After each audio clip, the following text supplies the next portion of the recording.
Hey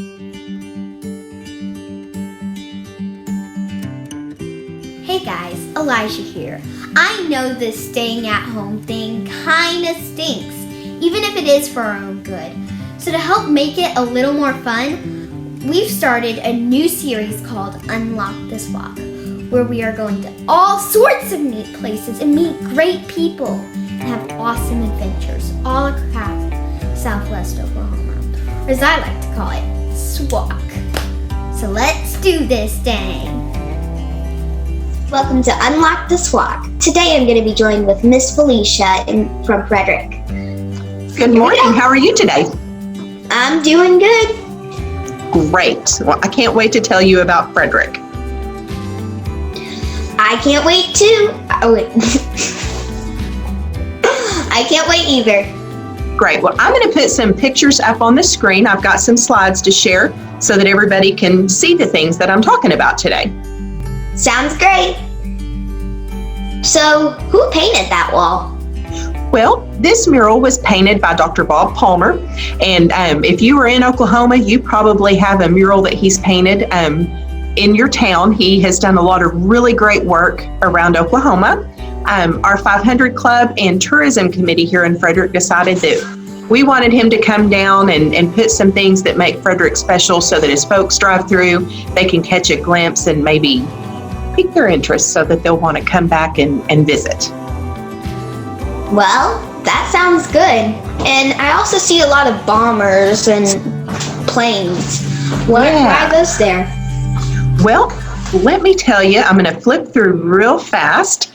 Let me tell you about the World War II Airborne Demonstration Team. They are a worldwide organization that is based right here in Frederick. What? So, I thought this was in Alsace or something. No, they're right here. So many years ago in the 40s during World War II, Frederick had an Army airfield. And there were a lot of hangars and houses and things like that that were out at our airport. And after the war, a lot of them were taken down. Some were left standing. And this happens to be one of them.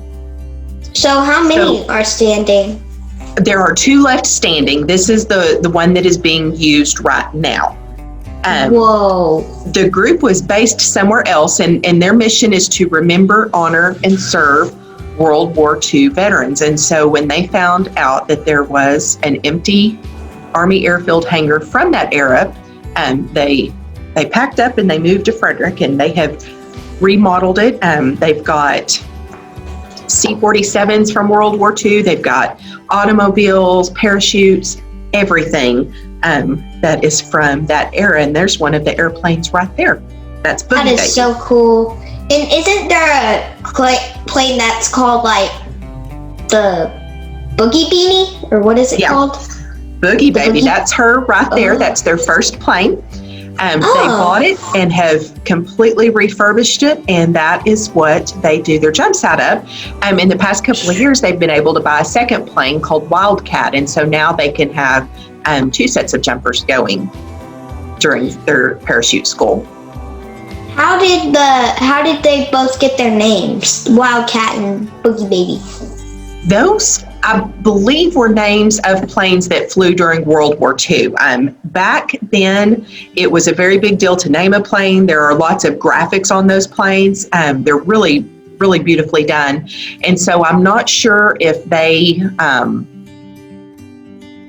not sure how they chose them. I do know that they were the names of planes that flew during World War II. So that is so cool. Authentic. I think I can't wait to visit it someday. It's really neat. The jumpers, they dress as they would have in World War II. They use the same parachutes. They pack those parachutes themselves. And during open hangar day, you can come in and look at those parachutes, look at the vehicles, the mess hall. If you're a kiddo, you can hang in one of the parachute harnesses and see kind of what it feels like to get to parachute. I get to do that? You can do that. Whoa. Absolutely. It's a lot of really neat. When is it? So they have 2 open hangar days a year. One is in July, one is in October. They are typically the 3rd Saturday of those months. This July, I'm not really sure with everything that's going on. You might check in with them before you head on down. But they are absolutely free and open to the public.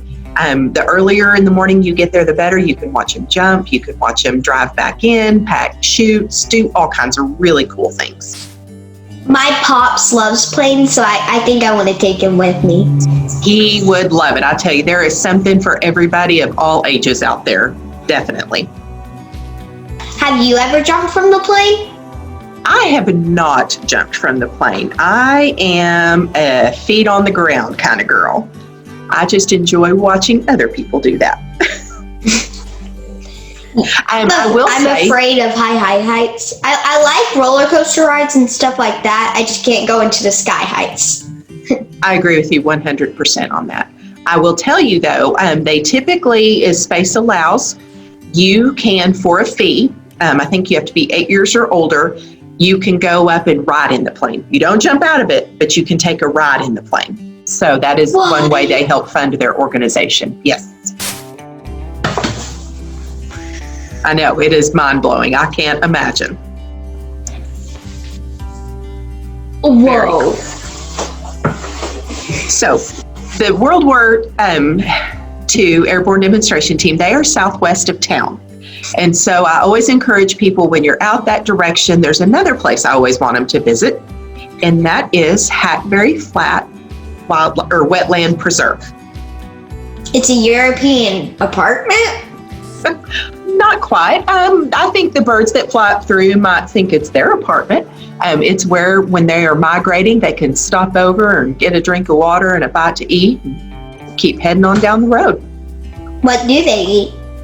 Well, there are all kinds of things in that water. There are bugs and crawdads and bacteria and algae and all the things that a bird needs to live. Frogs, turtles, snakes, mice, a little bit of everything out there. Birds eat bacteria? They do. They need that just the same as we would eat yogurt that has bacteria to make our bodies work correctly. The birds need to do that as well. So it's important that this is maintained and kept as natural as possible, which is something that the Oklahoma Department of Wildlife takes care of. I did not know that. That is so cool. It's really cool. One of the other things that the Wildlife Department does, and they will come out and do educational things. There's a monthly program that goes on. They have a Hackberry Flat Day in which different activities are available, not only from Hackberry Flat, but some of the other wildlife conservation places in the state. So how big is it? It is 7,000 acres. 7,000 acres? 7,000 acres. It is huge. That's like 50 million of my arms. It is really big out there. There's lots of different roads you can drive down and lookout points and blinds and all kinds of things out there that you can come watch the birds or any of the critters that roam around out there. That is so cool. I bet you my mom would love to visit there. Probably so. It's a great place for families to go. Like I said, there's the blind right there that'll teach you about different types of birds, and you can look through that blind and you'll see different things. There's picnic tables out there. If you want to pack a lunch and make a day of it, there are outdoor restrooms. So when the center's not open, you still have all of those amenities. Like I said, it's a great place for families to come, or birders, hunters, campers. Great for lots of different people. That is so cool. That it is. Says, and down the path to the blind, if you are not quiet, no birds you will find. Shh, wild birds ahead. So if you're loud, the birds will find? They'll take off. They are wild birds. They are not used to people, and so you kind of have to be quiet if you want to check out the birds, because they absolutely will fly away. I've always wanted to catch a bird. To catch one? Well, I think at Hackberry Flat, if you catch one, you might get into a little bit of trouble. They like to let those things kind of live pretty free out there. If you want to catch one to look at it, you can go inside the education center. You'll see here there's some taxidermy ducks that they have. There are lots of different pelts from animals that might go through the flat. I'm trying to think. There's skunk, fox, I don't know what all's in there, different prints that animals would leave, so you can figure out if a deer walks through, what its footprints might look like. And so lots of really neat things inside the education center. That is so cool. And I can't believe it's that big. It is that big. It is, like I said, they have the education center there. They have some offices out there. There's the huge part of the flat that is got water in it. Sometimes it has water, sometimes it doesn't for the animals. There is primitive camping. There are places that you can hunt. It's a big place with lots of really neat activities. I can't wait to visit there. It's really neat. It's amazing how they do it. And since we're talking about animals, I'm going to flip through and show you some other animals that are available to see at the Crawford Collection in downtown Frederick. How many animals are there? There are about 200 trophy quality taxidermied animals in this collection. 200? Yes, there are a lot from all over the world. That is a lot to fit in one building. It is. It's taken about a little over 40 years that the Crawford family has put this together. We opened in 2008 in downtown Frederick so that everybody could come in, see what the animals look like. You'll notice the bears here, the diorama they're on, it looks like where they would live. And each diorama looks that way so that you know what it looks like where the animal lives. You can stand next to them so you can see how tall they are compared to you, which is always kind of fun to do, to know how big an animal really is. They look so real. They do a great job. Taxidermy is definitely an art, and we have been very lucky to work with some great guys that do their very best to make the animals look really good. And that's their exact height and weight?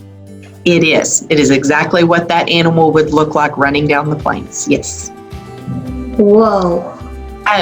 Most of the animals in the collection are real. We have a couple that are fiberglass, and the elephant that you can see in the background, it is fiberglass. But it is because you can't hunt elephants. I think they're endangered. Well, right now you can't. Different times in the past you could. Right now, I think that is not something that is legal. But we cover most of the continents in there. It's really pretty amazing. So, what's your favorite animal? So my favorite animal, he's in this picture, but you can barely see him. In the left corner, underneath the rhinoceros, you can sort of see a head and a tail. He's called a spring hare. And why is it called a spring hare? Well, he kind of springs. His feet almost look like that of a rat and a kangaroo. But he is also in the hare family. And that's why I like him. He, like I said, there's a little bit of kangaroo. It looks like a rat. He looks like a lemur. He looks like a squirrel. He looks like a bunch of things all jumbled into one. And so that kind of makes him my favorite. That is so cool. He's pretty neat. And then there's another view. We've got a 16-foot python. So that's something that always kind of shocks people. I thought that was real for a minute. He is not, thank goodness. I don't like to get close to real snakes. That's why I really don't like going into the reptile selection at the zoo. Well, there you go. You can come see one that's not going to come after you at all. One of the other things I want to talk to you about, since we're talking about downtown Frederick, is the Ramona Theater. It looks like an Italian courtyard. Well, that's exactly right. That was what it was designed for. The Ramona Theater opened in 1929. The architect at the time wanted to mimic an Italian courtyard, so you can see what looks like windows and frescoes, and it's just nice, cool colors. It is a beautiful, beautiful building that has been restored to look exactly as it did in the late 20s. That is so cool. And what events do they do there? Well, our Arts and Humanities Council, they put together a lot of different things. We have our Miss Frederick pageant there.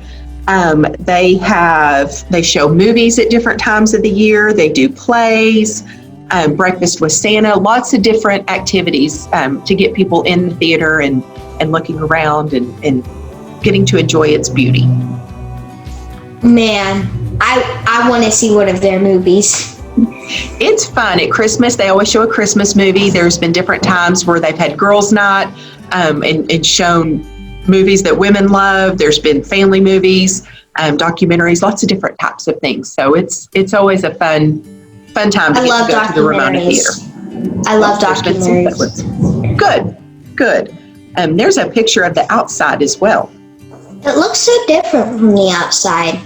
It does. The outside is somewhat Italian, but a little bit more, mimicked a little more of the architecture in the 20th century. It's a lot of fun. Well, and hopefully, if we get to do another video, I'm going to tell you about the Pioneer Townsite Museum. It's a really neat place here in town. It is almost like a little community that is a museum. There's a church, there's a school, there's a general store, a farm, a train depot, a home, and it holds the collection about the Abernathy boys. So hopefully does somebody live there or something? Nobody lives there, but it looks just like if somebody did live there. Lots of neat things to see.